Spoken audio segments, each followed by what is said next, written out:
Imagine, for a moment, that you are sitting in a dimly lit study in the heart of the 1st century Roman Empire. The air is thick with the scent of old parchment and cedar wood. Outside, the world is a chaotic mosaic of power-hungry emperors, clashing cultures, and a rigid social hierarchy that dictates exactly where you belong, or more often, where you don't. In this room sits a man who doesn't quite fit the mold himself. He is not a Jewish rabbi, nor is he a high-ranking Roman official.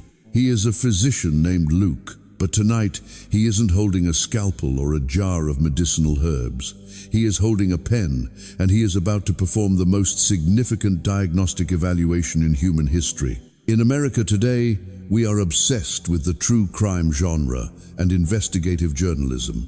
We binge-watch documentaries that promise to uncover the hidden truth beneath layers of conspiracy and time. We have an innate cultural hunger for the cold case, the story that was overlooked, the evidence that was ignored. Luke is our 1st century equivalent of a forensic investigator. He didn't just hear a rumor and pass it on. He cross-referenced, he interviewed, and he documented. But unlike a typical journalist seeking a sensational headline, Luke was looking for something deeper. He was looking for the source of a radical kind of healing that didn't just mend bones, but mended souls. As an American audience, we pride ourselves on the American dream, the idea that anyone, through grit and determination, can rise to the top. Yet, beneath that shiny exterior lies an epidemic that no amount of success can cure. The epidemic of loneliness. We are the most connected society in history, yet millions of us feel like outsiders in our own lives, lurking on the edges of social circles, feeling invisible in a crowded room. This is where Luke's narrative becomes your story. You see, Luke was the only Gentile writer in the entire New Testament. He was an outsider himself, a Greek intellectual navigating a Hebrew narrative. Because he knew the sting of not quite belonging, he developed a clinical eye for the marginalized. He didn't just write a biography of a religious figure. He compiled a medical record of hope for the Misfits. Luke's approach is fundamentally different from the other gospel writers. While Matthew speaks to the traditionalist and Mark speaks to the man of action, Luke speaks to the broken. He looks at the life of Jesus not through the lens of political conquest, but through the lens of a healer. Where others saw sinners, Luke saw patients. Where others saw social outcasts, Luke saw trauma victims in need of restoration. He understood that the human condition is often a series of psychosomatic fractures, where the pain of the heart manifests as a paralysis of the spirit. Think about the precision required of a 1st century physician. In an age without X-rays or MRI scans, a doctor had to be a master of observation. They had to listen to the cadence of a voice, notice the tremor in a hand, and understand the context of a patient's environment. Luke brings this same meticulous detail to his gospel. He is the one who gives us the most vivid descriptions of Christ's birth, the one who captures the raw emotion in the parables, and the one who focuses on the unimportant people, the women, the poor, the diseased, and the foreigners. To Luke, there was no such thing as a minor character. Everyone was a focal point of the great physician's attention. In this series, we aren't just going to read an old book. We are going to reopen a cold case. We are going to look at the evidence through the eyes of a man who believed that no one was too far gone to be brought back to life.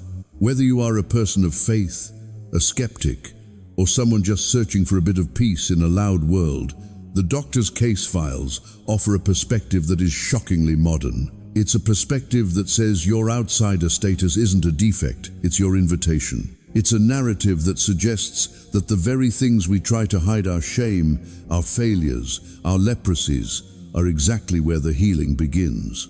So, let us begin the investigation. Let us look past the stained glass windows and the religious jargon to find the man Luke discovered, a healer who wasn't afraid to get his hands dirty in the mess of human reality.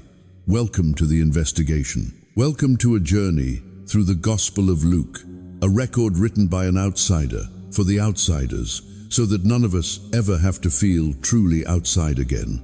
This is the solution to our modern chaos, hidden in a 2,000-year-old manuscript. It's time we finally heard what the doctor has to say. In the year 2023, the United States Surgeon General issued a formal advisory that sent shockwaves through the nation, yet surprisingly, few were startled by its conclusion. It wasn't an advisory about a new respiratory virus or a foodborne illness.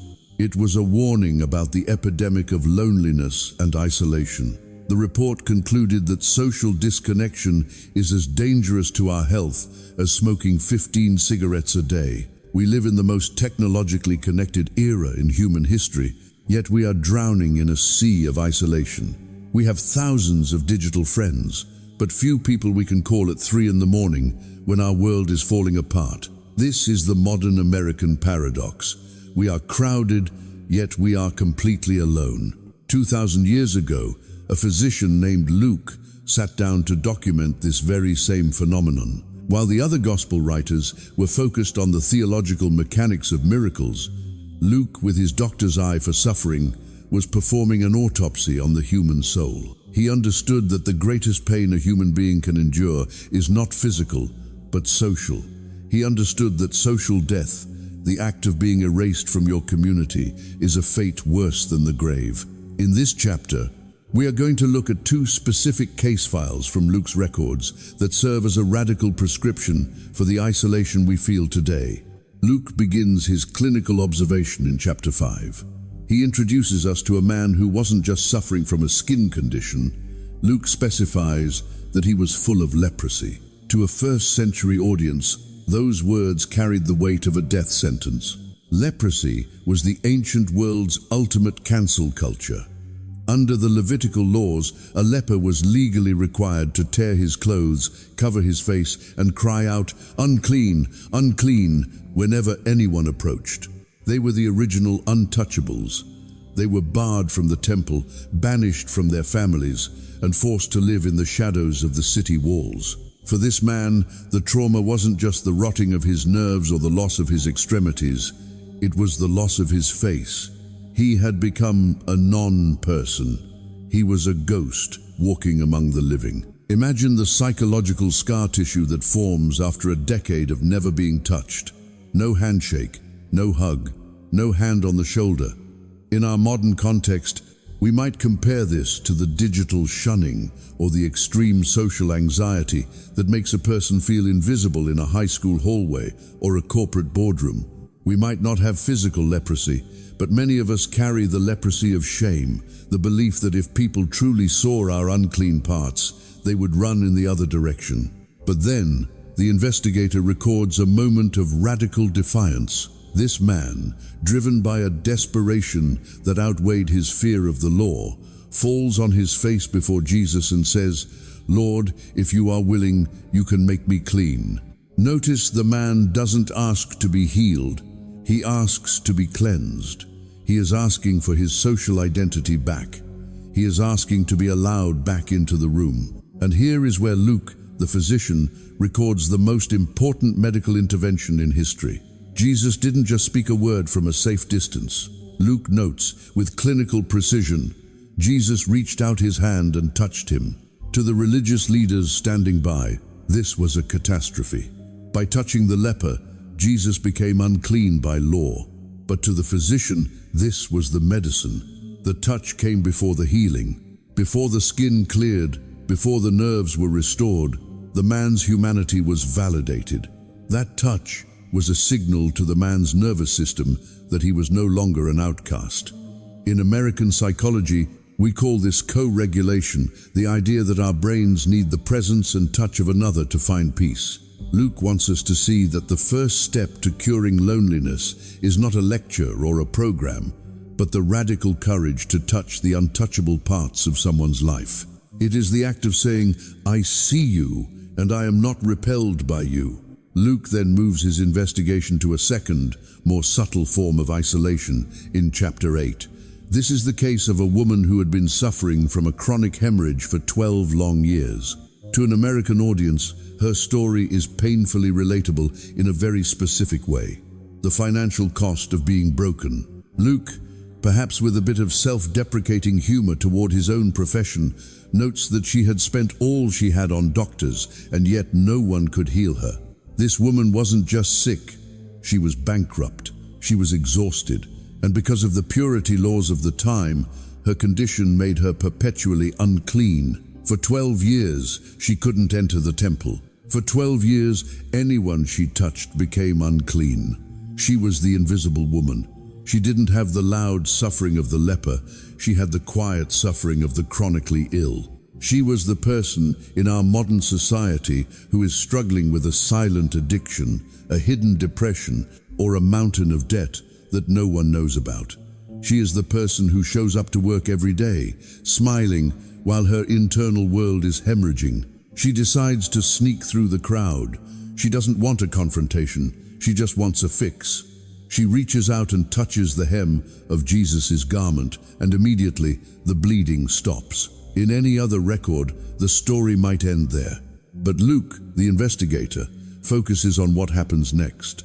Jesus stops the entire procession. He asks, "Who touched me?" To the disciples, this seemed absurd. They were in a mosh pit of people. Everyone was touching him. But Jesus wasn't looking for a physical collision. He was looking for a personal connection. He refused to let her remain a successful medical case. He wanted her to be a restored daughter. When the woman finally comes forward, trembling with fear, Jesus does something that provides the ultimate cure for her 12 years of isolation. He calls her daughter. This is the only time in the entire gospel record that Jesus addresses a woman by this intimate title. He doesn't just fix her body, he restores her belonging. He takes her from being a patient to being family. For the American listener, this is the core of Luke's message. We live in a society that values utility. We are valued for what we can do, how much we earn, or how healthy we look. When we can no longer perform, we become invisible. Luke records this story to tell us that we are not just cases to be managed or problems to be solved. We are sons and daughters who deserve to be seen. The healing wasn't complete when the bleeding stopped. It was complete when she stood in the light and was claimed by the healer. Why does a first-century doctor spend so much time on these two outcasts? Because Luke is building a manifesto of inclusion. He is showing his American readers that the great physician doesn't have a waiting room for the elite. His clinic is in the streets, among the misfits and the unclean. As we analyze these two cases, we see a pattern that Luke wants us to apply to our own lives. First, the recognition of shame. Both the leper and the woman were defined by their shame. Luke suggests that the first step toward mental health is bringing our shame into the presence of someone who won't shame us back. Second, the power of validation. In both cases, the healing involved a public restoration. The leper had to show himself to the priest. The woman had to testify before the crowd. Loneliness dies in the light of community. In America, we often try to heal in private. We buy self-help books, we listen to podcasts in our cars, and we go to therapy in secret. And while those things have value, Luke's investigation proves that humans are social animals who require communal restoration. We need to be touched, and we need to be named. As we close this first chapter of our investigation, look around your own life. Who are the lepers in your social circle? The people who have been cancelled or shunned? Who are the invisible people, those who are quietly hemorrhaging under the weight of life? And more importantly, which one are you? Luke, our physician guide, wants you to know that your isolation is not a permanent condition. Whether you are full of leprosy or have been bleeding out for 12 years, there is a doctor who isn't afraid of your mess. He is the one who stops the crowd just for you. He is the one who reaches across the unclean line to remind you that you are human, you are seen, and you belong. The anatomy of loneliness is a complex thing, but the cure is surprisingly simple. It is the radical, compassionate presence of the one who was willing to become an outsider so that we could finally come inside. We often talk about the Great American Divide, a phrase that has become a staple in our news cycles, our dinner table arguments, and our social media feeds. We live in an era of echo chambers, where the algorithms of our digital lives are meticulously designed to ensure we never have to encounter a thought, a face, or a value system that challenges our own.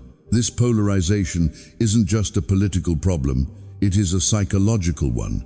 It creates a state of perpetual high alert, where anyone outside our tribe is viewed not as a person, but as a threat. We have built high walls around our empathy, convinced that our resources, our time, our money, and our compassion are finite and must be reserved only for those who look, vote, and pray exactly like we do. But 2,000 years ago, the physician investigator Luke recorded a story that was designed to act as a heat-seeking missile aimed directly at the heart of this us versus them mentality. In Luke chapter 10, we find the parable of the Good Samaritan, a story so familiar to the American ear that it has almost lost its teeth. We have Good Samaritan laws and hospitals named after this figure, but if we look through Luke's clinical lens, we realize that this wasn't a sweet bedtime story about being nice. It was a radical, offensive, and transformative diagnostic tool for a divided society. The story begins with a lawyer, a person whose job was to define the boundaries of the law, asking Jesus a question that feels very modern: who is my neighbor? On the surface, it seems like a genuine inquiry, but Luke, the meticulous observer of human motives, notes that the lawyer asked this to justify himself. This is a deeply American impulse. We want to be the good guys, but we also want to know exactly where our obligations end. We want to know who we are allowed to ignore. The lawyer was looking for a neighbor policy, a set of criteria that would let him feel righteous while still keeping his distance from the people he found distasteful or dangerous. He wanted a boundary line, but Luke, the outsider, who understood what it felt like to be on the wrong side of a religious boundary, records a response from Jesus that doesn't just move the line, it erases it entirely. Jesus tells the story of a man traveling the notoriously dangerous road from Jerusalem to Jericho, a 17-mile descent through rocky, bandit-infested terrain known as the Way of Blood. The man is stripped, beaten, and left half dead.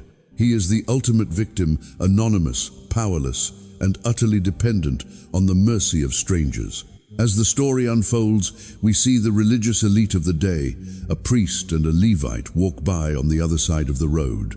It is easy for us to judge them as villains, but through a psychological lens, we can see ourselves in them. They weren't necessarily evil men. They were busy men.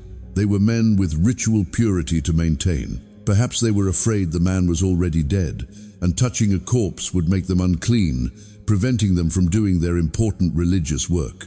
This is the bystander effect in its purest form. We see a problem, we see suffering, but we tell ourselves that someone else is better equipped to handle it, or that our schedule or our reputation is too important to risk. In the American context, this is the apathy of the suburb, the way we lock our car doors in certain neighborhoods, or the way we scroll past a crisis on our phones because it's not our problem. The priest and the Levite represent institutional indifference, the kind of blindness that can happen to anyone who becomes more committed to a system or a set of rules than to the breathing, bleeding human being right in front of them. Then comes the bomb in the narrative. Jesus says, "But a Samaritan." To a first-century Jewish audience, this was a slap in the face. The animosity between Jews and Samaritans was not just a mild disagreement, it was a centuries-old, visceral hatred rooted in racial and religious purity issues. They were the other. They were the heretics and the enemies. If you were to tell this story in America today, you would have to cast the hero as the person your audience hates the most. If you are a staunch conservative, the hero is a woke activist. If you are a progressive liberal, the hero is a MAGA hat-wearing neighbor. The Samaritan is the person you have muted on Twitter. He is the person you blame for the downfall of the country. By making the Samaritan the hero, Jesus and Luke, who purposefully included this, was forcing the audience to confront a terrifying reality, that the enemy might actually be more capable of godlike compassion than the insider. Luke, being a physician, focuses on the clinical nature of the Samaritan's response. He writes that when the Samaritan saw the wounded man, he had compassion. The Greek word used here, splagnizomai, refers to a visceral, gut-wrenching feeling. It is a physical reaction to another person's pain. This is what modern psychology calls affective empathy, the ability to feel what another is feeling. But the Samaritan doesn't stop at feeling. He moves to care. Luke records the medical steps. He went to him, bandaged his wounds, and poured on oil and wine, the standard first aid of the ancient world. He used his own supplies, his own animal, and his own time. He didn't call for a government program or wait for a committee to vote on it. He took personal, radical responsibility for a man who, under any other circumstances, would have been his sworn enemy. This is where the story shifts from a simple act of kindness to a profound lesson in social healing. The Samaritan takes the wounded man to an inn and stays with him. The next day, he gives the innkeeper 2 denarii, roughly 2 days' wages, and says, "Look after him, and when I return, I will reimburse you for any extra expense you may have." This is radical neighboring. It is a commitment that goes beyond the immediate crisis. It is a blank check for another person's recovery. In a culture like ours that is obsessed with self-care and setting boundaries, the Samaritan's actions are almost scandalous. He exposes himself to financial risk, physical danger, and social stigma. He doesn't ask for the man's ID, his political affiliation, or his insurance card. He sees a human in need, and he responds with a level of generosity that is, quite frankly, irrational. For an American listener, the "so what" of this story is found in the final question Jesus asks the lawyer. He doesn't ask, "Who is your neighbor?" Instead, he asks, "Which of these 3 do you think was a neighbor to the man who fell into the hands of robbers?" The lawyer can't even bring himself to say the word Samaritan. He simply replies, "The one who had mercy on him."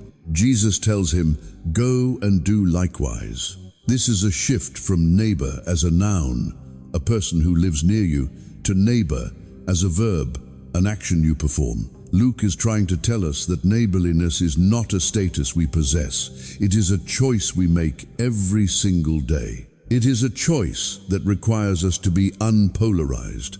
It requires us to look past the enemy label and see the patient. As a physician, Luke understood that a body cannot heal if its parts are at war with one another. A society is no different.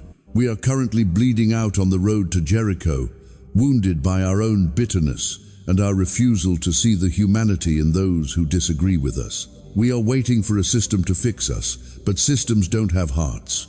Systems don't have oil and wine. Only people do. The radical neighbor is the person who decides that their enemy's survival is more important than their own rightness. It is the person who is willing to get their hands dirty in the messy middle of a divided world. In this chapter of our investigation, the doctor is giving us a hard prescription. It's a prescription for radical mercy. It's not a pill that's easy to swallow. It requires us to dismantle the us versus them architecture of our minds. It requires us to stop asking, "How much do I have to do?" and start asking, "How much can I give?" It challenges the American ideal of rugged individualism by suggesting that we are all, in fact, innkeepers for one another. We are all responsible for the reimbursement of hope in our communities. So, as we look at the polarized landscape of 2026, we have to ask ourselves, are we the lawyer looking for a way to justify our exclusions? Are we the priest or the Levite, too busy with our pious agendas to notice the dying man at our feet? Or are we the Samaritan, the one who is willing to be an outsider so that someone else can be brought inside? The healing of our nation won't come from a ballot box or a court ruling. It will come from the way of blood, when we finally decide to stop walking on the other side of the road. It will come when we realize that the person we have been taught to hate is actually the neighbor we have been waiting for. The investigation continues, but the diagnosis is clear. We are sick with division, and the only cure is a mercy that knows no borders. In our modern American landscape, we are often told that we are the masters of our own destiny, the protagonists of our own blockbuster movies. Yet, paradoxically, we live in an age of staggering numerical invisibility. We are data points in a silicon algorithm, credit scores in a banking database, and social security numbers in a federal filing cabinet. In our corporate cubicles and our sprawling suburbs, there is a haunting fear that if we were to vanish tomorrow, the great American machine would simply recalibrate and keep humming along without skipping a beat. We crave to be seen not as a demographic or a consumer profile, but as a soul with a name. This is why the third chapter of Luke's investigation is so vital for us today. Luke, the physician who spent his life studying the unique heartbeat of individual patients, refuses to let his story be about the masses. He pushes past the roaring crowds to find the invisible majority, the people who were physically present but socially erased.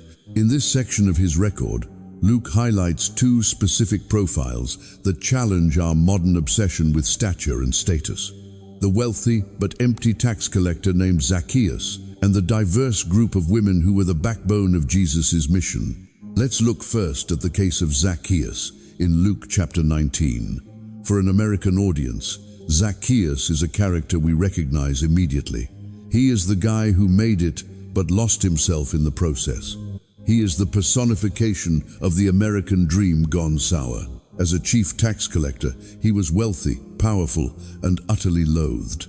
In the eyes of his fellow Jews, he was a sellout, a collaborator with the Roman oppressors who profited from the poverty of his own people. He had the big house and the expensive robes, but he had a stature problem, not just physically, but morally. Luke tells us he was short of stature, a detail that serves as a brilliant medical metaphor for a man whose soul had shrunk to the size of a coin. He was so invisible to the good people of Jericho that he had to climb a sycamore fig tree just to get a glimpse of the passing teacher. He was a man hiding in plain sight, a wealthy ghost, watching the world go by from the safety of the branches. But then the physician records a moment of radical seeing. Jesus reaches the tree, looks up a posture of humility toward a man everyone else looked down upon, and calls him by his name. Zacchaeus, come down immediately. To be called by name, when you expect to be called a slur, is a psychological shock to the system. It is the ultimate validation. In America, we spend billions on branding and personal platforms just to get people to remember our names. Yet Zacchaeus received that recognition for free from the one person whose opinion actually mattered. Jesus didn't see a tax collector. He saw a son of Abraham.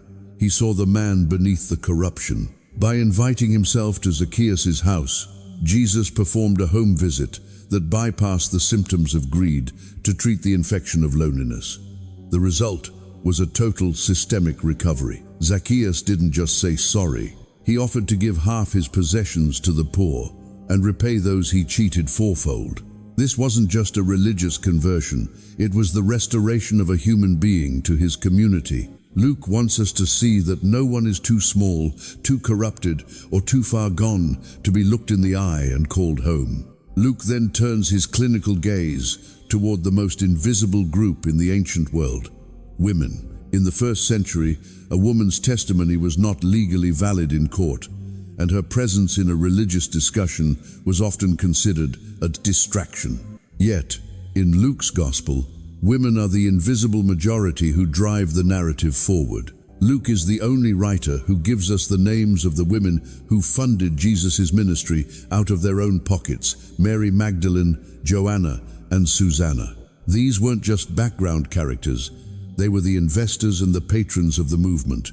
For a modern American audience, this is a powerful statement on representation and equity. Luke shows us that in the clinic of Christ, there are no second-class citizens.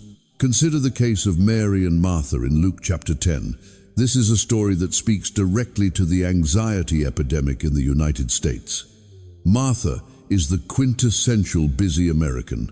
She is stressed, distracted, and worried about many things. She is the person trying to maintain the perfect home, the perfect career, and the perfect reputation, all while feeling like she is doing all the work alone. She represents our culture's obsession with performance and utility, the idea that our value is tied to our productivity. Mary, on the other hand, chooses to simply sit at the Lord's feet and listen. When Martha complains, Jesus doesn't scold her for her hard work, but he diagnoses her underlying condition. Martha, Martha, you are worried and upset about many things, but few things are needed, or indeed only one. To a physician like Luke, this is a lesson in mindfulness and presence. He is recording a moment where Jesus validates a woman's right to be a student, an intellectual, and a companion, rather than just a domestic servant. In a world that told women to stay in the kitchen, Jesus told Mary that her choice to learn and to be was the better part that would not be taken from her. This is a radical restoration of personal dignity. It tells every woman and every man who feels crushed by the to-do list of modern life that their primary value isn't in what they do, but in whose presence they dwell. Luke's investigation reaches a fever pitch in the story of the sinful woman who enters a Pharisee's house to anoint Jesus' feet with her tears. Luke 7. This woman was the definition of an outsider. She was a social pariah, a woman whose reputation preceded her. The host, Simon the Pharisee, saw her as a stain on his carpet. He saw a sinner, but Jesus turned to Simon and asked a pointed question. Do you see this woman? It sounds like a simple question, but it's an indictment.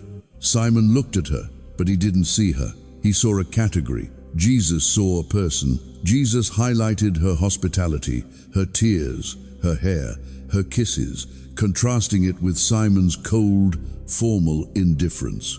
Luke records this to show that the great physician prioritizes the heart over the habit. He restored her dignity by publicly defending her against the religious elite. He told her, "Your faith has saved you. Go in peace." What does this mean for us, the invisible majority of 2026? It means that our personal value is not a market-driven commodity. It is an inherent gift. Whether you are the Zacchaeus of your office, successful but deeply disliked, or the Martha of your family, exhausted and feeling unappreciated, Luke's gospel is a reminder that you are being seen. You are not a statistic. You are not a demographic. You are an individual whose case is being personally handled by the highest authority in the universe. Luke, our physician guide, is teaching us that the prescription for dignity involves two things: being known and being named. In the American hustle, we often forget that we are more than our resumes. We forget that the misfits and the unseen are often the ones who have the clearest view of the truth. By focusing on the tax collector in the tree and the women at the feet of Jesus, Luke is performing a social resurrection. He is bringing the invisible majority back to life, proving that in the kingdom he is documenting, the last are not just moved to the front of the line, they are given a seat at the table. As we close this chapter of the investigation, the doctor leaves us with a challenging question. Who have you stopped seeing?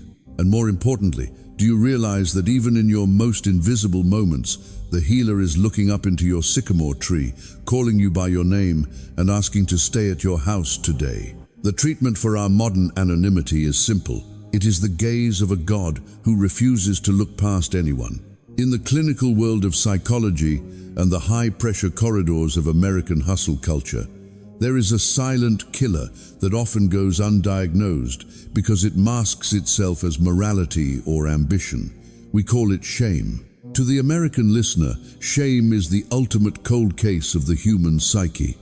As Brené Brown, the famous researcher, has often pointed out to us, there is a profound difference between guilt and shame. Guilt says, I did something bad. Shame says, I am bad. Guilt is a focus on behavior. Shame is a focus on self. And in this fourth chapter of our investigation into the doctor's case files, the physician Luke performs a deep tissue biopsy on this very trauma through the most famous story ever told, the parable of the prodigal son. But through our new lens, we aren't just looking at a story of a bad kid coming home. We are looking at a clinical study of the trauma of shame and the radical neurological rewiring provided by the therapy of forgiveness. This is a story about the bankruptcy of the soul and the father who refused to let his son be defined by his cancel culture status. The case begins in Luke chapter 15 with a younger son who demands his inheritance while his father is still very much alive. To a first-century audience, this was an act of extreme relational trauma. He was essentially telling his father, "I wish you were dead. You are only valuable to me for what you can provide." In modern American terms, this is the ultimate burn-after-reading move.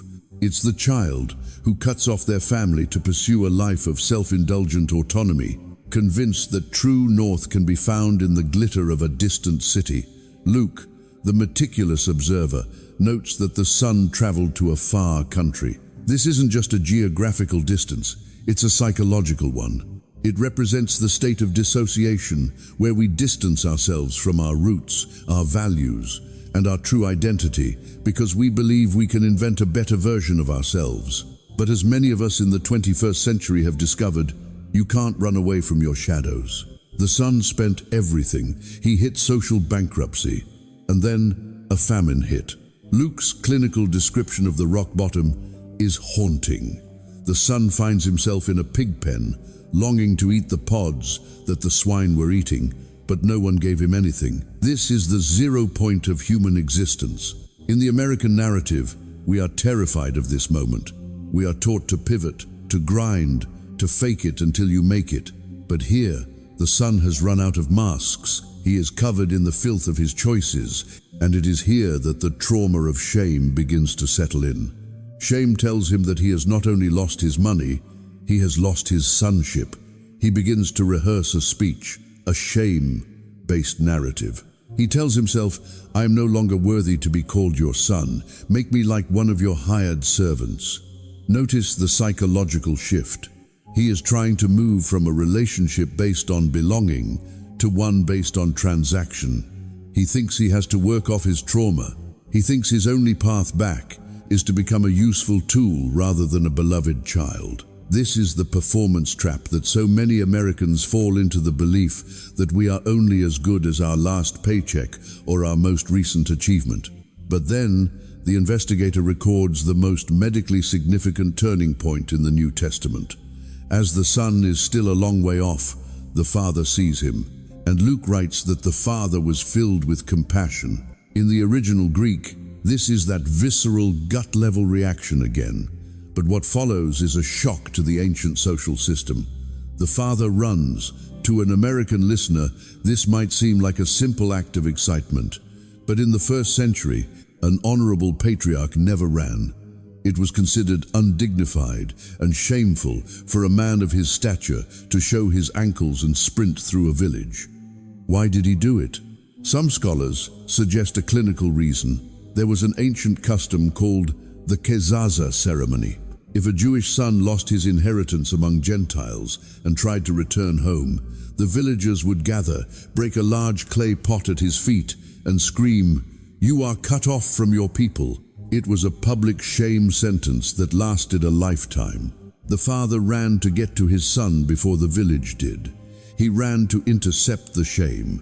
He took the undignified posture of a runner so that his son wouldn't have to face the kazaza. When he reached the boy, he didn't wait for the rehearsed speech. He didn't ask for an itemized list of the lost assets. He fell on his neck and kissed him. In psychology, we call this unconditional positive regard. It is the act of providing a safe holding environment where the person's shame is neutralized by the other person's acceptance. The father's embrace was a neurological reset. It signaled to the son's traumatized nervous system that he was safe, he was seen, he was home. Before a single word of apology was fully uttered, the father called for the best robe, the ring, and the sandals. These were not just gifts, they were identity restorers. The robe covered his filth. The ring restored his legal authority. The sandals proved he was a son and not a barefoot slave. But Luke doesn't end the investigation there. He introduces a second patient, the older brother. And for the American high achiever, this is where the story gets uncomfortable. The older brother represents functional shame. He stayed home. He did the work. He followed the rules. But when he hears the music and the dancing, he becomes furious. He refuses to go in. When the father comes out to plead with him, just as he went out to meet the younger son, the older brother's shame leaks out in the form of self-righteous bitterness. He says, "Look, all these years I've been slaving for you and never disobeyed your orders. Yet you never gave me even a young goat so I could celebrate with my friends." Do you hear the transactional trauma in his voice? He didn't view himself as a son, he viewed himself as a slave. He stayed in the house, but his heart was in a far country of resentment. In America, we have an epidemic of older brother syndrome. These are the people who are burnt out, bitter, and angry at the misfits who get a second chance. They believe that love must be earned through compliance and productivity. The older brother was just as lost as the younger brother, but his lostness was hidden behind a good child mask. Shame had convinced him that his father's love was a limited resource that had to be guarded and rationed. He couldn't celebrate his brother's return because he felt his own moral capital was being devalued. Luke, the physician, presents the father's response as the final prescription for the soul. The father tells him, "My son, you are always with me, and everything I have is yours." He is trying to heal the older brother's scarcity mindset. He is saying, "Your value isn't in your slaving, it's in your being. You don't have to earn what is already yours." This is the ultimate choreography of grace. The father has to bridge the gap between the rebel and the rigid. He has to offer a therapy of forgiveness that covers both the external shame of the younger son and the internal shame of the older one. For the American audience of 2026, the "so what" of this investigation is profound. We are a nation haunted by the fear of being found out. We are terrified that if the world sees our pigpen moments, we will be permanently kazaza-ed, cut off and shamed. And so, we either run to the far country of addiction and distraction, or we hide in the big house of workaholism and judgmentalism. Luke's gospel offers us a third way, the way of the Father. It tells us that forgiveness is not just a religious get-out-of-jail-free card. It is a trauma-informed healing. It is the act of letting go of the transactional narrative and accepting the gift of belonging. The younger son had to let go of his self-loathing to accept the robe. The older brother had to let go of his self-importance to enter the party. Both required a radical ego death. In the doctor's case files, this is the most difficult treatment to complete because it requires us to stop trying to justify ourselves. It requires us to admit that we are all in some way half dead on the road to Jericho, and we all need a father who is willing to run and take our shame upon himself. As you listen to this, perhaps you identify with the younger son. You've blew it. You feel like you've lost your seat at the table. Luke wants you to know that the Father is already running toward you.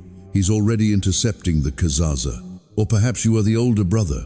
You've done everything right, but you're miserable, exhausted, and bitter. Luke wants you to know that the party of grace is for you, too. You don't have to slave for a love that is already yours.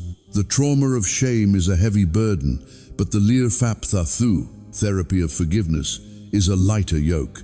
It is the only thing that can truly remember a broken family and a broken society.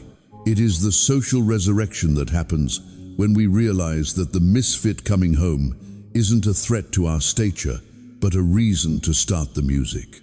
The investigation proves that in the Father's house, there is no them, there is only us. And us is a group of healed outsiders who have finally learned how to dance. As we reach the final pages of our investigation into the doctor's case files, we have to turn the lens back onto the investigator himself. Every story has a point of view, but Luke's point of view is what makes his record a literal lifeline for the modern world. In the United States, we are a nation obsessed with identity politics and heritage. We spend millions on DNA kits like 2, 3, and me just to figure out where we belong in the grand tapestry of human history. We are a nation of hyphenated identities.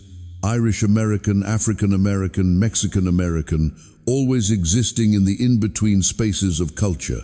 We understand, perhaps better than anyone, the subtle ache of being a misfit. And this is why Luke is our patron saint of the outsiders. He didn't just write a manifesto for the marginalized, he lived it. He was the only Gentile writer in the entire New Testament. He was a Greek-educated physician navigating a deeply Hebrew story. He was a misfit writing for misfits. And in this final chapter, we see that his outsider status wasn't a defect, it was his ultimate superpower.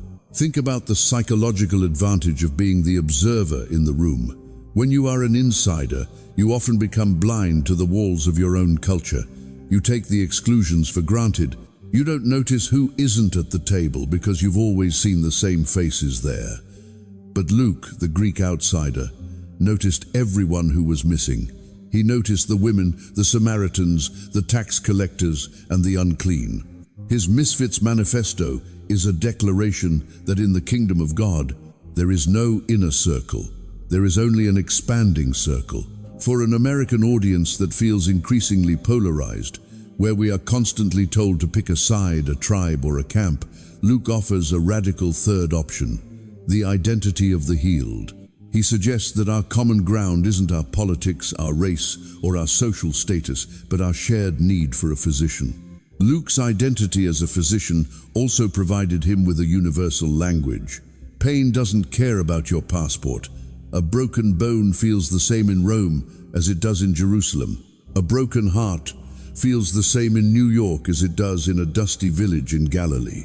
By focusing on the clinical reality of suffering and the psychological reality of shame, Luke bypassed the religious barriers of his time to create a narrative that is truly global. He realized that the Messiah he was documenting wasn't just a local hero for a specific ethnic group.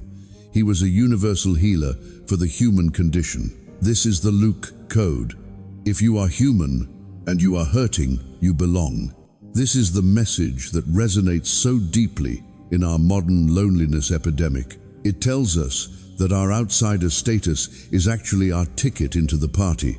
In the United States, we often praise rugged individualism, but Luke's manifesto points us toward radical interdependence. He shows us that the misfits are the ones who actually build the community. It was the sinful woman who provided the hospitality that the insider Simon forgot. It was the hated Samaritan who provided the health care that the pious priest avoided.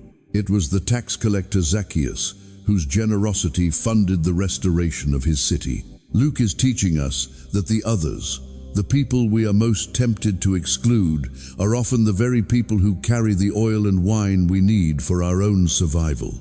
This is a profound lesson for a nation struggling with diversity and inclusion. Luke tells us that inclusion isn't a political check-the-box exercise. It is a medical necessity for a healthy society. A body cannot function if it rejects its own limbs.